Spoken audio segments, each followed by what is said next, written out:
Hey guys, welcome back to the shed out here. MuddyThumper, your favorite little redneck out in the shed, or a big redneck out in the shed. So today we're going to go ahead and see if we can get this whole thing up and running.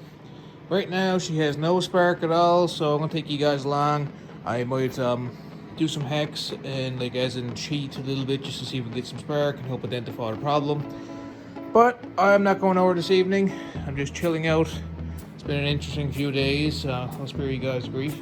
But let's go ahead and see what we can do now and get this girl up and running. So last day I was out here, I was just poking around. I didn't really do too much work. I tested the stator very quickly on the black and red wire, which is the main power wire for spark. She's putting out voltage, and I checked out my test light as well. And basically she lit up every time, so I know that the stator should be good. So it's just a mess of wires. So I got a couple of different variations of wire harnesses printed out. I got an 86, 87, and I got another one there somewhere for 85.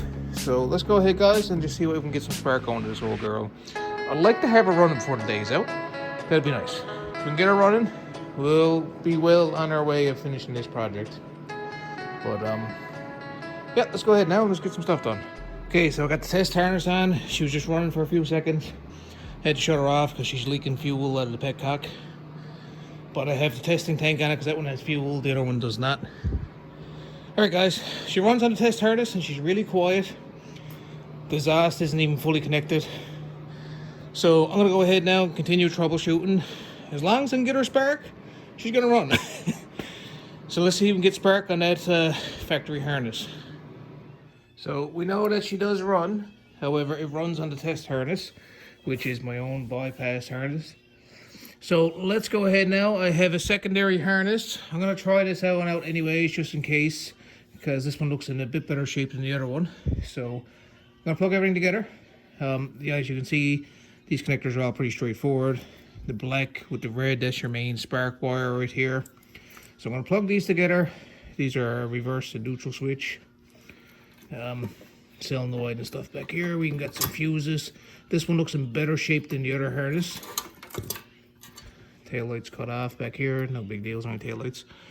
Alright, so let's do that here now. We'll hook up this harness and we'll test this one out and see if we get spark. I think there's something going on with that other harness, but let's just try it out. So just comparing, you can see there's ignition switch for on. It says red and black must be connected. Engine kill switch down here. You can see if dark green and black and white are connected, it kills ignition. So don't mind my kind of horrible looking print job, but it's all I got to work with. So I'm gonna not even hook up the kill switch assembly. I'm not gonna hook up the ignition. I'm gonna give it what the bike needs. So it says ignition, black and red needs to be connected. I'm gonna connect black and red just for the time being for testing purposes. And similar down here, I'm gonna make sure dark green and black and white are not connected. I'm gonna try to just troubleshoot that way, the very basic way, and see if she still gets any spark. Now, another thing I noticed with these bikes, as you can see, the CDI unit, it has a wire built into the neutral switch. So I'm not sure with the Big Red 250 if it's fully necessary to have all these components in order to get spark, because unlike a 200, you give it what it needs and she got spark. She doesn't have all these little extra things built into the CDI unit. So that could be my issue. So I'm going to try this out. If it doesn't have spark, I'm going to go through and connect everything. And then hopefully we will be up and running. Okay, so literally all I have done, I have a little shunt wire connecting black to red. This stuff here is like your kill switch and your lights. As part of your kill switch, part of your kill switch assembly. The blacks, we don't need to hook up those ones. Down here, that's our 12 volt accessory. So that should be it, theoretically. Now, I might be wrong, but that's it. This is all part of it. So let's go down here. I am going to plug in the stator into the harness. And then we're going to plug in the ignition coil up right here. Don't mind the fuel. As explained earlier, I spilled a bit of fuel from right there. No big deal. And we're going to make sure we have a good ground. Ground it off a little spot here. And then we'll test it again. If this don't work, I'm going to button up everything the way it should be. And then we'll try it again. So normally I have like a systematic approach, but I know the stator's good. I know the CDI should be good. I have like 3 CDIs here. I think it's just a connection issue. And what's thrown me off is where this CDI has more than a 200. So I'm not sure if it really needs like the neutral switch to use spark. It shouldn't need it. But we'll try it out. In worst case scenario, I will run a wire right to ground and bypass the neutral just for testing purposes. Alright boys, I'm going to have a little shot of whiskey now. So I was just messing around and guess what? We have spark.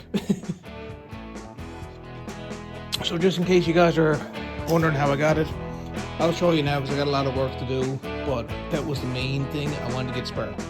If I got spark, I can rule out and do everything else. So just in case you guys are troubleshooting your own spark on a 250, I'm going to show you guys this anyways. So keep in mind, I have to go ahead, heat shrink all these connectors, tape it up, whatnot. But so coming off our stator, I'm going to tape over that little spot too. We have our main connector down here. The blue and white is our pulse generator. I'll try to focus the camera. It keeps aiming you up here. So the blue and white is a pulse generator. Here's our 2 grounds for the stator. So that is pretty self-explanatory. It connects in together to the other piece, the corresponding colors. And some of these are slotted as well. They can only go one way. So the red and black, that's our main one. That's our spark wire. That's the power coming off the stator for spark.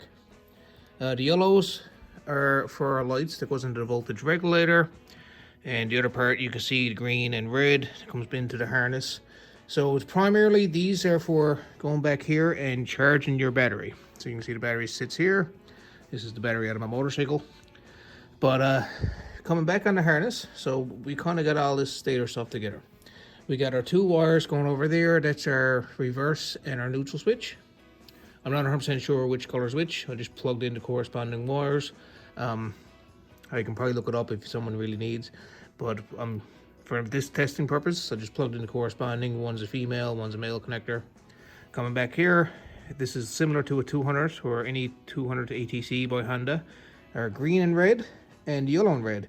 They're for the solenoid typically. So that's a control circuit for the solenoid.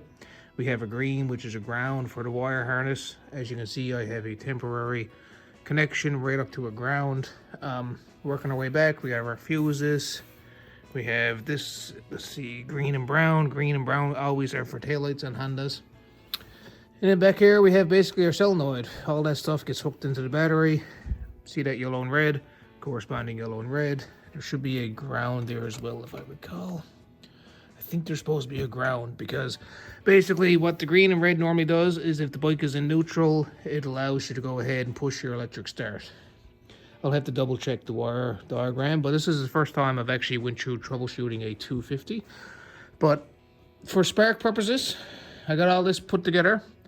This stuff gotta go to taillights. All these connections gotta get buttoned together and properly organized. So up here, I have some taped temporary connectors for ignition coil. I just tested the spark right there on the head. Even though it's painted, it's still a spark, so that means it's good. And it's actually a nice healthy spark. And you can see we got the CDI down here. So up on the front end, guys, literally this is the only thing I got done. I got one jumper wire, as you guys seen, red to black. Because according to the diagram, if red is connected to black, that means run position. So that means that's telling the CDI back there, hey, let's go ahead and let's produce some spark. That's it. That's all I have for now. So now what I'm gonna do is everything I can connect so far, you guys don't need to watch that, but I'm gonna heat shrink all the connectors. I'm gonna make it all permanent. I'm gonna get the ignition coil up into the frame and get the voltage regulator in place, get a battery in place. I'm gonna go off this battery just to mock everything in place. But yeah, that's it. I'm gonna get all this tidied up and then we're gonna mess around up here. So the only things we gotta worry about, you gotta plug in this jobby, the kill switch. We gotta plug in our ignition switch and what's that? Oh, it's just a connector. Plug in the ignition switch and reverse and neutral light. Then the only thing else really that comes up here is like the headlight, and that's pretty much it. So hopefully everything's gonna work afterwards. But right now we have spark. And this is the best way to troubleshoot, is just dumb the system down as best as you can, unplug that key, unplug that reverse lights, unplug the kill switch. Just give it the 1% of wires that it wants, the red and black connected together, and work your way back. That's all I did here. I didn't go as technical. I'm after forgetting a bit of technical stuff. So, alright guys, I'm going to button this up here now. It doesn't do exactly what I was just talking about. So I'll fast forward with you guys now shortly. And I'll give you some progress when that's done. And then hopefully before the night's out, throw some gas. Maybe I can get a longer hose so I don't leak gas all over the floor. And we'll see how she sounds. And aside from that, the only thing else I got to do over here, I got to put that exhaust up in place and put a clamp here. So that's pretty much it. So we're getting her done, boys. We're getting her done. All right. All right, I'll stop talking and get some work done. Okay, guys, so I did notice, because I just tested for spark without the reverse switch and neutral switch plugged in, it didn't spark. And then I plugged it back in and it sparked. I don't know why. Maybe it does need those two plugged in on this CDI unit. So, SL trial or denial and error.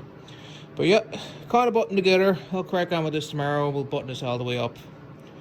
But yeah, guys, alright. Cheers. I'll see you later.